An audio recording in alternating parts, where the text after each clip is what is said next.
Sementara itu, Duta Besar Indonesia untuk Amerika Serikat Muhammad Lutfi mengatakan siapapun presiden terpilih, Indonesia siap memulai babak baru hubungan bilateral dengan Amerika Serikat. Lutfi mencontohkan kunjungan Menhan Prabowo ke Washington DC yang diterima dengan baik oleh pemerintah Amerika Serikat.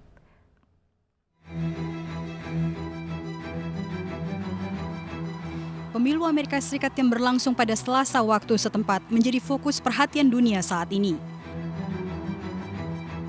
Duta Besar Indonesia di Amerika Serikat Muhammad Lutfi optimis akan hubungan Indonesia dan Amerika Serikat ke depan lantaran kedua negara memiliki nilai-nilai yang sama, menjunjung tinggi hukum dan demokrasi, serta memberikan kebebasan bagi rakyat untuk mengungkapkan pendapat.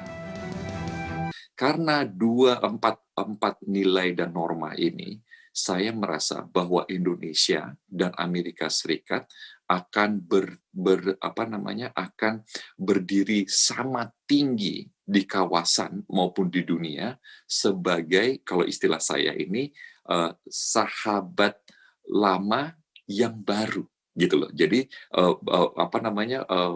istilah saya ini adalah teman lama yang akan menjadi teman sejati yang baru karena nilai dan norma ini. Lutfi mengaku lega karena Amerika Serikat telah menerima dengan baik kedatangan Menteri Pertahanan Prabowo Subianto dan siap menjalin kerjasama yang baru di bidang pertahanan. Kedekatan Kementerian Pertahanan dan Kementerian Pertahanan Amerika Serikat sudah terpecahkan dengan hadirnya Pak Prabowo di Amerika Serikat. Karena kita tidak bisa membicarakan keamanan regional tanpa adanya kerjasama antara kedua Kementerian Pertahanan. Indonesia juga menyambut baik perpanjangan pemberian fasilitas Generalized System of Preferences atau GSP kepada Indonesia setelah tertunda selama 2,5 tahun. Berdasarkan data statistik dari Komisi Perdagangan Internasional Amerika Serikat USITC, pada tahun 2019 ekspor Indonesia yang menggunakan GSP mencapai 2,61 miliar dolar Amerika. Angka ini setara dengan 13,1% dari total ekspor Indonesia ke Amerika, yaitu 20,1 miliar dolar Amerika. Pemberian fasilitas GSP ini merupakan salah satu wujud konkret dari kemitraan strategis kedua negara yang tidak hanya membawa manfaat positif bagi Indonesia, namun juga menguntungkan bisnis Amerika Serikat. Hingga bulan Agustus 2020, nilai ekspor GSP Indonesia ke Amerika Serikat tercatat 1,87 miliar dolar Amerika atau naik 10,6% dibandingkan periode yang sama di tahun sebelumnya. Produk-produk ekspor unggulan Indonesia ke Amerika antara lain produk olahan kelapa sawit, perabotan rumah tangga atau furniture, produk kerajinan, serta makanan laut seperti udang. Dari Jakarta, tim iNews melaporkan. Dan pemirsa, untuk mengetahui situasi terakhir di kota Wina, Austria, kita telah terhubung dengan Duta Besar Indonesia untuk Wina, Austria, Darman Syah Jumala. Ya, selamat pagi waktu Indonesia, Pak Jumala. Selamat pagi Jakarta, selamat malam Wina. Ya, baik Pak, terkait dengan aksi penembakan yang terjadi di Wina baru-baru ini, seperti apa kondisi keamanan saat ini di sana, Pak? Iya, sebelum dijawab Pak Jumala, kita sapa terlebih dahulu ada rekan kita Okta Riza, warga negara Indonesia yang ada di Wina, Australia. Ini Mbak Okta Riza di Austria. Mbak Okta Riza ini salah satu warga negara Indonesia yang sempat terjebak di salah satu restoran di hotel ya Mbak ya. Selamat pagi, apa kabar Mbak Okta Riza? Pagi, malam ya waktu kita baik, saya udah kembali ke rumah. Jadi sebenarnya bukan terjebak ya, seperti keadaan saya waktu itu lagi ada di restoran terdekat dan sempat mencari perlindungan ke hotel terdekat secara random. Iya, Mbak Riza bisa diceritakan sebenarnya dari pandangan Anda di lokasi seperti apa situasi waktu terjadi penyerangan, detik-detik penyerangan yang Anda bisa sampaikan kepada kami? Waktu suasana yang waktu terjadi itu sebenarnya kan itu kita jam 8 ya, titik pertama terjadi serangan itu saya yang terakhir di titik terakhir titik 6 daerah Graben yang paling dekat itu dengan saya itu di sekitar 8.20 menit berikutnya. Jadi suasana itu emang hampir semua orang memang di luar, lagi restoran, hampir semua restoran, bar, kafe semua penuh. Jadi waktu ketika tembakan penyerangan itu terjadi, banyak orang semua lari tanpa arah sih sebenarnya, kita nggak tahu harus kemana. Jadi semua chaos. Karena di situ kan itu daerah Old Town ya, hitungannya banyak gang-gang kecil. Itu biasanya cuma orang-orang setempat yang tahu kemana arahnya gitu. Jadi banyak banget orang-orang yang saling ketemu di gang yang nggak tahu kita harus kemana. Yang masing-masing rata-rata kayak berusaha ngetok-ngetok pintu yang pintu-pintu orang rumah itu, berusaha untuk cari tempat aman. Saya juga sempat pernah memutuskan untuk berlindung di salah satu pintu warga yang kebetulan buka ya, kayak pintu garasi. Cuman karena saya ngerasa ini pasti nggak aman kalau apapun terjadi, karena cuma pelindungnya cuma ada pintu, dan kalaupun memang terjadi serangan itu kita nggak ada pelindung lainnya. Saya memutuskan masih lari terus cari tempat lebih aman. Yang saya ingat ada salah satu hotel di daerah Rim situ terdekat, itu yang dia pintunya bisa diakses dari belakang. Kebetulan saya memang sering lewat daerah situ. Jadi saya masih sempat masuk ke hotel situ, terus saya menjelaskan sama resepsionis bahwa baru terjadi penyerangan di daerah pusat, dan itu arahnya udah mendekat ke hotel tersebut. Sewaktu saya masuk, itu saya paling terakhir masuk, habis itu semua hotel ditutup, dikunci, karena dia juga kayak baru dapat berita bahwa baru terjadi teror besar hitungannya. Terus nggak lama, sekitar 5-10 menit berikutnya itu masih banyak orang yang lari dari arah kota, misalnya dari arah sentral. Banyak juga yang berusaha ngetok-ngetok pintu hotel itu untuk dibuka, tapi pihak hotel nggak bisa kasih masuk karena kita nggak tahu siapa yang masuk. Pokoknya hitungannya chaos. Yang cuman yang saya lihat cuman kayak anggota polisi ya di mana-mana, mobil polisi, dan maksudnya bukan cuman polisi biasa, tapi udah lebih kayak teror.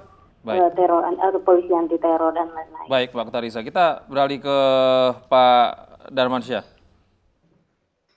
Ya, Pak Darmansyah, di sana saat ini bagaimana kondisi warga negara Indonesia? Apakah ada himbauan khusus dari Kedutaan Besar Indonesia di sana? Ya, keadaan masyarakat Indonesia di Wina setelah terjadi serangan teroris tadi malam, secara umum baik-baik saja dan semua aman.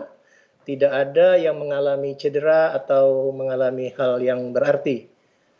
Memang kedutaan KBRI Wina segera setelah kejadian, kira-kira pukul 8 malam kejadiannya, kira-kira jam 9.30 malam itu juga, kita langsung membuat himbauan kepada seluruh WNI, warga negara Indonesia, untuk memperhatikan himbauan yang dikeluarkan oleh otoritas keamanan setempat dari polisi yang menganjurkan bahwa jangan keluar rumah, tidak dianjurkan untuk pergi ke tempat orang yang berkerumun, orang ramai, dan dianjurkan untuk sedapat mungkin untuk tidak menggunakan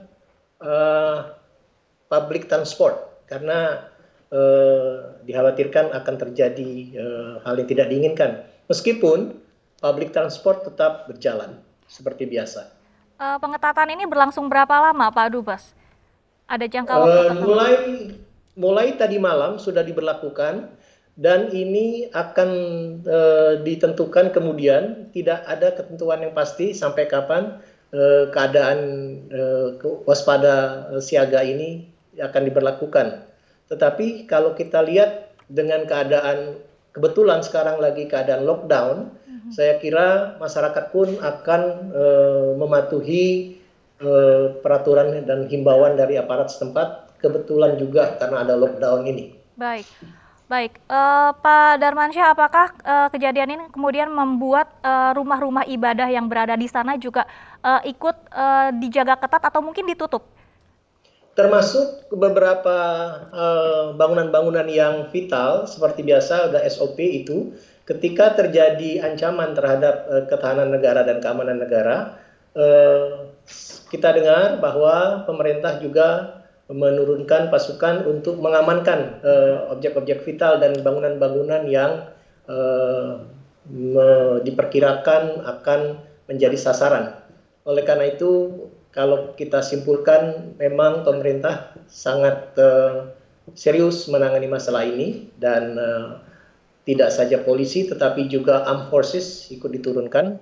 Ini menunjukkan bahwa memang mereka dalam keadaan siaga. Ya, baik, terima kasih informasinya Pak Darmansyah Jumala, Duta Besar Indonesia untuk Swedia, dan ada rekan Oktariza, kami ya? juga ada Oktariza, WNI yang warga berada negara di Indonesia di Wina, Austria. Terima kasih. Dan Pemirsa, aksi kejar-kejaran mewarnai penangkapan 2 kapal ikan asing berbendera Malaysia di perairan Selat Malaka. terungkap 8 kru kapal yang ditangkap ternyata warga negara Indonesia yang bekerja sebagai tenaga kerja di Malaysia.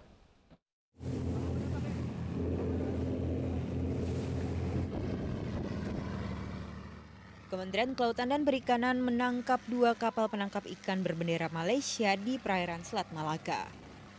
Meski mendapat peringatan dari petugas KKP Belawan, kapal penangkap ikan ilegal ini terus kabur. Namun akhirnya seluruh kru kapal menyerahkan diri. Kedua kapal ini ditangkap mencuri ikan di zona eksklusif ekonomi atau ZEE Indonesia. Diduga menggunakan alat tangkap yang terlarang dan tanpa izin melakukan penangkapan ikan di wilayah ZEE tanpa ada izin.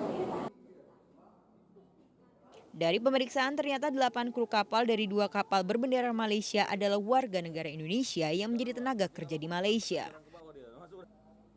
Nahkoda kapal mengaku terpaksa mencuri di negeri sendiri karena desakan ekonomi. Karena kita memang resiko kita berat mencuri, tapi karena kebutuhan ekonomi kita, keuangan kita tidak mencukupi, jadi kita curi-curi. Beginilah bang keadaannya. Oh, berarti abang menjadi TKI ke Malaysia, jadi nelayan gitu ya? Iya, jadi nelayan. Kini 8 WNI tengah diperiksa untuk mendalami perusahaan tempat mereka bekerja. Barang bukti alat komunikasi kapal dibawa ke kantor PSDKP Belawan. Sementara kapal berbendera Malaysia dan 300 kg ikan hasil curian berada di dermaga Balai Pelatihan dan Penyuluhan Perikanan Kelurahan Nelayan Indah, Medan, Labuhan. Dari Medan, Belawan, Sumatera Utara, Yuda Bahar, iNews melaporkan. Anjloknya harga karet alam di pasaran berdampak luas pada petani karet di Musi Banyuasin. Pengembangan produk aspal karet berbahan lateks diharapkan mampu menyerap dan meningkatkan harga karet di Sumatera Selatan.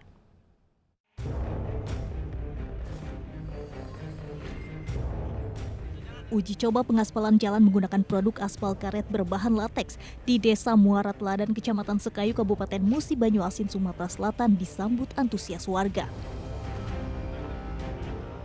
Kabupaten Musi Banyuasin salah satu penghasil karet terbesar di Sumatera Selatan dengan luas perkebunan karet mencapai 337.000 hektar yang didominasi perkebunan rakyat sebesar 90%.